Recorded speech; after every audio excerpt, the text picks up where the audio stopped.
Isaiah chapters 13 through 17. Chapter 13. The oracle concerning Babylon, which Isaiah the son of Amoz saw. On a bare hill raise a signal, cry aloud to them. Wave the hand for them to enter the gates of the nobles. I myself have commanded my consecrated ones, and have summoned my mighty men to execute my anger, my proudly exulting ones. The sound of a tumult is on the mountains as of a great multitude. The sound of an uproar of kingdoms, of nations gathering together. The Lord of hosts is mustering a host for battle. They come from a distant land, from the end of the heavens. The Lord and the weapons of his indignation to destroy the whole land. Wail, for the day of the Lord is near. As destruction from the Almighty it will come. Therefore all hands will be feeble, and every human heart will melt. They will be dismayed, pangs and agony will seize them. They will be in anguish like a woman in labor. They will look aghast at one another. Their faces will be aflame.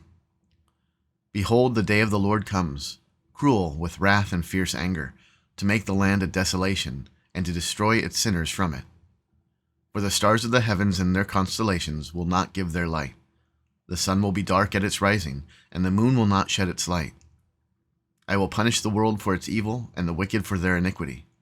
I will put an end to the pomp of the arrogant, and lay low the pompous pride of the ruthless.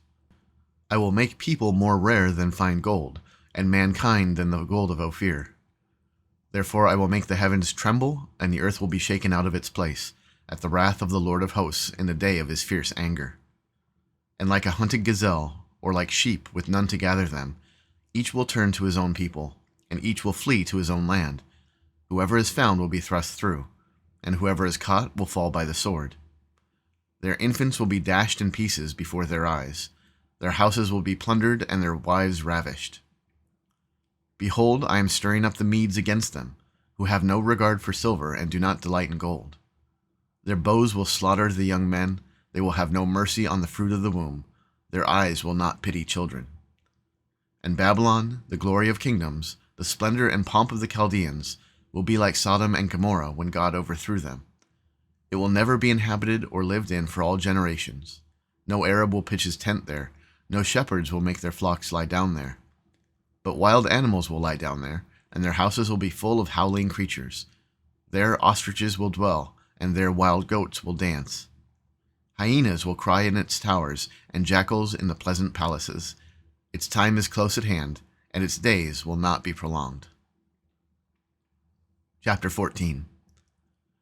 For the Lord will have compassion on Jacob, and will again choose Israel, and will set them in their own land, and sojourners will join them, and will attach themselves to the house of Jacob. And the peoples will take them and bring them to their place, and the house of Israel will possess them in the Lord's land as male and female slaves. They will take captive those who were their captors, and rule over those who oppressed them. When the Lord has given you rest from your pain and turmoil, and the hard service with which you were made to serve, you will take up this taunt against the king of Babylon. How the oppressor has ceased, the insolent fury ceased. The Lord has broken the staff of the wicked, the scepter of rulers, that struck the peoples in wrath with unceasing blows, that ruled the nations in anger with unrelenting persecution. The whole earth is at rest and quiet. They break forth into singing. The cypresses rejoice at you, the cedars of Lebanon, saying, since you were laid low, no woodcutter comes up against us. Sheol beneath is stirred up to meet you when you come. It rouses the shades to greet you, all who are leaders of the earth. It raises from their thrones all who are kings of the nations. All of them will answer and say to you, you too have become as weak as we are. You have become like us. Your pomp is brought down to Sheol, the sound of your harps. Maggots are laid as a bed beneath you, and worms are your covers. How you are fallen from heaven, O day star, son of dawn! How you are cut down to the ground, you who laid the nations low. You said in your heart, I will ascend to heaven, above the stars of God. I will set my throne on high. I will sit on the mount of assembly in the far reaches of the north. I will ascend above the heights of the clouds. I will make myself like the Most High. But you are brought down to Sheol, to the far reaches of the pit. Those who see you will stare at you and ponder over you. Is this the man who made the earth tremble, who shook kingdoms, who made the world like a desert and overthrew its cities, who did not let his prisoners go home? All the kings of the nations lie in glory, each in his own tomb. But you are cast out, away from your grave, like a loathed branch, clothed with the slain, those pierced by the sword, who go down to the stones of the pit, like a dead body trampled underfoot. You will not be joined with them in burial, because you have destroyed your land, you have slain your people. May the offspring of evildoers never more be named.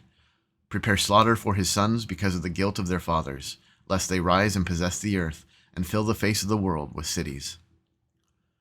I will rise up against them, declares the Lord of hosts, and will cut off from Babylon name and remnant, descendants and posterity, declares the Lord. And I will make it a possession of the hedgehog, and pools of water, and I will sweep it with the broom of destruction, declares the Lord of hosts. The Lord of hosts has sworn, as I have planned, so shall it be, and as I have purposed, so shall it stand, that I will break the Assyrian in my land, and on my mountains trample him underfoot, and his yoke shall depart from them, and his burden from their shoulder. This is the purpose that is purposed concerning the whole earth, and this is the hand that is stretched out over all the nations. For the Lord of hosts has purposed, and who will annul it? His hand is stretched out, and who will turn it back? In the year that King Ahaz died came this oracle.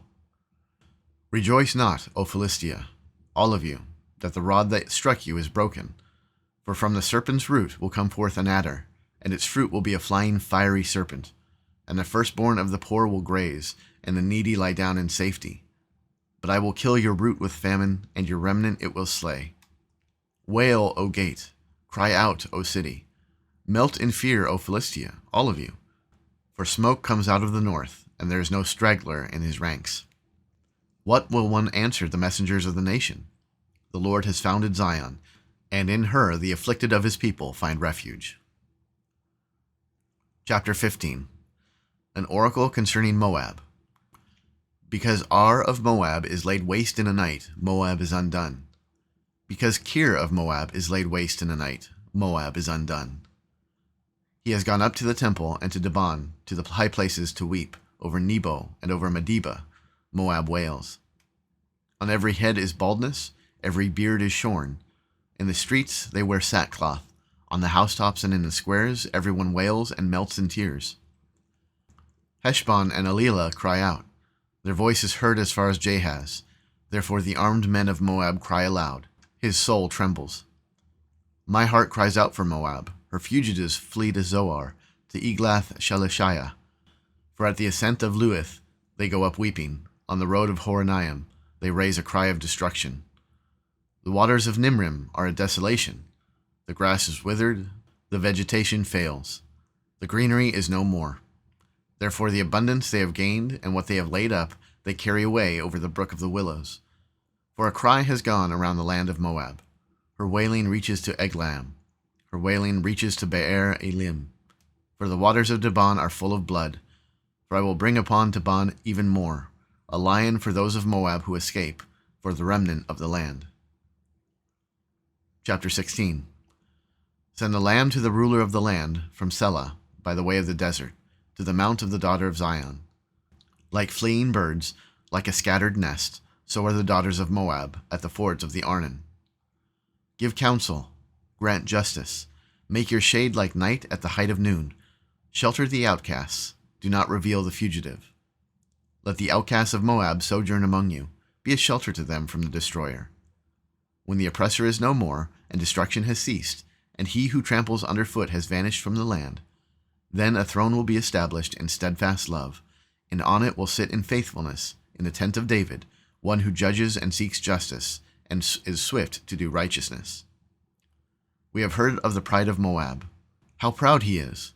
Of his arrogance, his pride, and his insolence, in his idle boasting he is not right.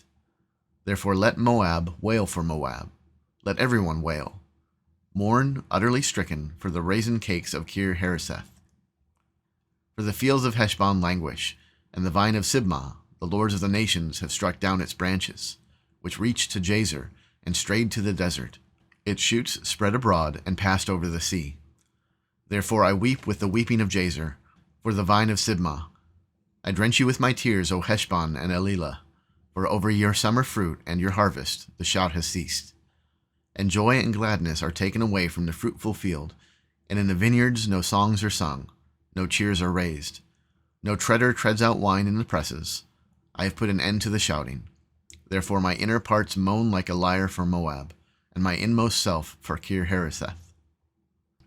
And when Moab presents himself, when he wearies himself on the high place, when he comes to his sanctuary to pray, he will not prevail. This is the word that the Lord spoke concerning Moab in the past. But now the Lord has spoken, saying, in 3 years, like the years of a hired worker, the glory of Moab will be brought into contempt, in spite of all his great multitude, and those who remain will be very few and feeble. Chapter 17. An oracle concerning Damascus. Behold, Damascus will cease to be a city, and will become a heap of ruins. The cities of Aroer are deserted. They will be for flocks, which will lie down, and none will make them afraid. The fortress will disappear from Ephraim, and the kingdom from Damascus. And the remnant of Syria will be like the glory of the children of Israel, declares the Lord of hosts. And in that day the glory of Jacob will be brought low, and the fat of his flesh will grow lean. And it shall be as when the reaper gathers stranding grain, and his arms harvest the ears, and as when one gleans the ears of grain in the valley of Rephaim. Gleanings will be left in it, as when an olive tree is beaten, 2 or 3 berries in the top of the highest bough, 4 or 5 on the branches of a fruit tree, declares the Lord God of Israel.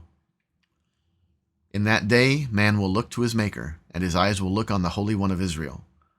He will not look to the altars, the work of his hands, and he will not look on what his own fingers have made, either the Asherim or the altars of incense. In that day their strong cities will be like the deserted places of the wooded heights and the hilltops, which they deserted because of the children of Israel, and there will be desolation. For you have forgotten the God of your salvation, and have not remembered the rock of your refuge. Therefore, though you plant pleasant plants, and sow the vine branch of a stranger, though you make them grow on the day that you plant them, and make them blossom in the morning that you sow, yet the harvest will flee away in a day of grief and incurable pain. Ah, the thunder of many peoples! They thunder like the thundering of the sea. Ah, the roar of nations! They roar like the roaring of mighty waters. The nations roar like the roaring of many waters, but he will rebuke them, and they will flee far away, chased like chaff on the mountains before the wind, and whirling dust before the storm. At evening time, behold terror. Before morning they are no more. This is the portion of those who loot us, and the lot of those who plunder us.